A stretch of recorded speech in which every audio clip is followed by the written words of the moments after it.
Donald Trump's immigration policies. And while Mr. Trump is the Republican frontrunner, recent polling shows Senator Cruz gaining ground. He also holds an almost 40-point advantage over Donald Trump when it comes to Hispanic voters, a key group in the general election. Ted Cruz is a Republican senator from Texas and Republican presidential candidate.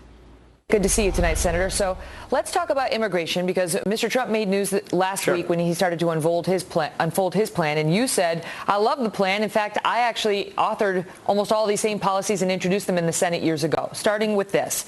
He wants to end automatic citizenship, birthright citizenship, as outlined in the 14th Amendment, as required by the 14th Amendment. And you agree with him. Is it that you want to pass a constitutional amendment, or that you don't think the Constitution as written allows the children of illegal immigrants, those children being born here, to have American citizenship? Well, as a policy matter, Megyn, it doesn't make any sense anymore that people who are here illegally, that their children would have automatic citizenship. That what that does is it serves as an incentive encouraging people to break the law and come here illegally. And we ought to change that policy.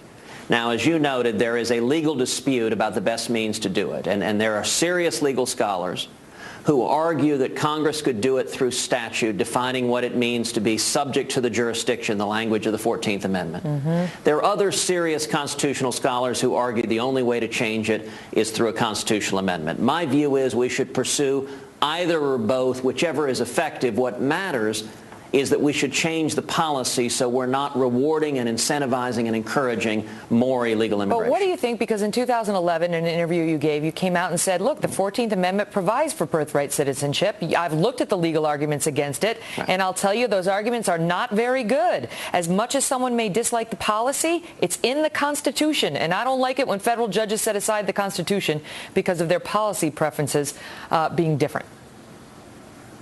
Well, that's why I say we should pursue either or both. We should pursue either a constitutional amendment, which overcomes any language in the Constitution, or a statute if the other scholars are right that it's within Congress's authority.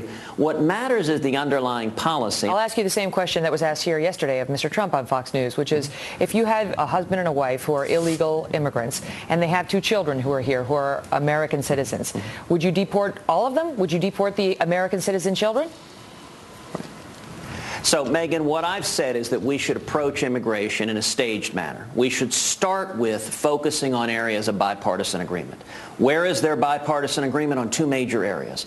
Number one, that we should do everything possible to secure the border and stop illegal immigration. And number two, to improve and streamline legal immigration. Now, what does it mean but that doesn't to sound like secure an the answer. border? Mr. Trump answered that question explicitly last night on the O'Reilly Factor. Will you do so now? Well, Megyn, what I'm doing is answering what I think Congress should do. What Congress should do, and I introduced legislation to do exactly this: triple the Border Patrol, increase fourfold the fixed wing and rotary wing aircraft to monitor the border, put in place a strong biometric exit-entry system, because 40% of illegal immigration doesn't come across the border, it's visa overstays. Put in place a strong E-Verify system. And then this final piece is critical. Actually have the federal government enforce the law. You know, in the year 2013, listen, Senator, I understand the all Obama that, administration... and you've outlined your plan, but you're unlike you're dodging my question. What, you don't want to answer that question? He says he would. But Megyn, I'm not playing the game. Donald Trump says they're all gone under his policy. What would a President Cruz do? Do the American citizen children of two illegal immigrants who are born here, the children, did they get deported under a President Cruz? Megyn, I get that that's the question you want to ask. That's also the question every mainstream media liberal journalist wants to ask. They focus exclusively Is it an unfair question? on the 12 million people. It is a distraction from how we actually solve the problem. You know, it's also the question Barack Obama wants to focus on. Well, why is it so hard? Why don't you just say yes or no? Because, Megyn, we need to solve the problem. And the way you solve the problem is you focus where there's bipartisan agreement first. Once we've secured the border, once we've actually proven we can do this, once we've stopped the Obama administration's policy of releasing 104,000 violent criminal illegal aliens in 1 year, once we've solved that problem, then we can have a debate, then we can have a conversation. I want to ask you before I let you go, because you had an important conference call today that was very well supported and attended by pastors. 100,000 pastors? Wait, that couldn't have been a conference call. Do I have my facts wrong? You had 100,000 people on a conference call? You are exactly right. We had a conference call with over 100,000 pastors nationwide that were reached out to and participated in it. And it's focusing on Planned Parenthood, on these horrible videos.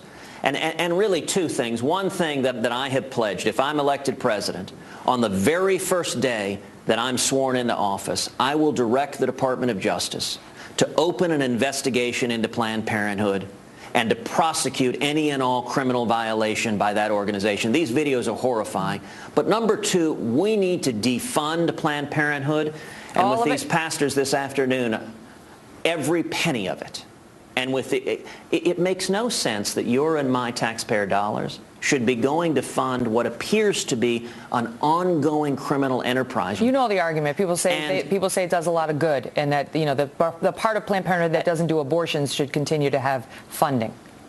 But Megyn, you're too good a lawyer. You represented clients in private practice. If you represented a client that was committing an ongoing pattern of felonies, that had criminal investigations in states across this country, that was blatantly violating the law, you wouldn't be advocating that, well, my client should still get $500 million in federal taxpayer money.